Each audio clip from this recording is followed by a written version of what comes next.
What many people do not realize is that cyber criminals already have an advantage over us before they've even used their social engineering techniques. And it's called the Online Disinhibition Effect, which has been well researched since the early 2000s. And cyber criminals rely on it heavily. Here's why. Our brains evolved for face to face interaction, not for digital communication. Technology is a very recent invention, and our brains have not fully adapted to it yet. In normal face to face interaction, there are natural filters that shape our behavior: eye contact, tone of voice, facial expressions, social consequences, and accountability. If you lie to someone, manipulate them, or behave aggressively, you immediately see the reaction and you feel accountable. Online, those filters weaken. And when accountability drops, behavior changes.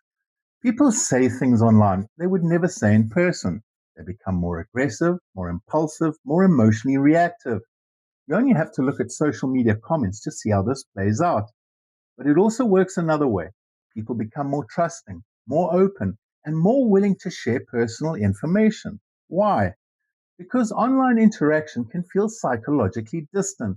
Sometimes it doesn't even feel fully real. You're sitting alone, looking at a screen, not at another human being. And that changes how the brain processes risk.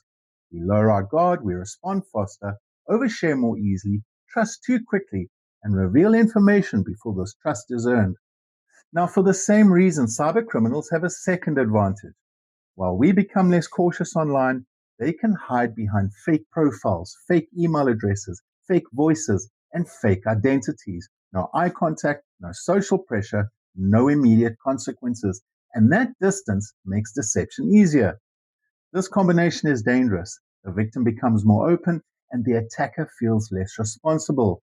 So, how can you counter this online disinhibition effect? Well, here are 5 ways. First, notice and name your emotional state. Naming what you're feeling helps create distance between the emotion and the urge to react or overshare. Second, pause and step away from the screen. Cyber criminals rely on speed, impulsivity, and automatic behavior, so even small delays matter.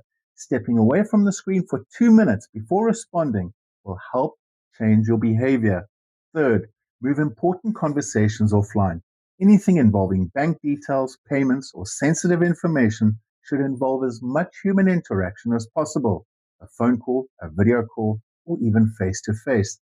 The more human the interaction becomes, the harder deception becomes. Fourth, remind yourself that the screen changes behavior. Simply knowing your behavior changes online helps you regulate yourself more consciously. And finally, use critical thinking. Ask yourself, would I share this face to face with someone I don't know? Would I hand my bank details to a stranger standing in front of me? So practice these until they become new habits. This is cyber awareness in action.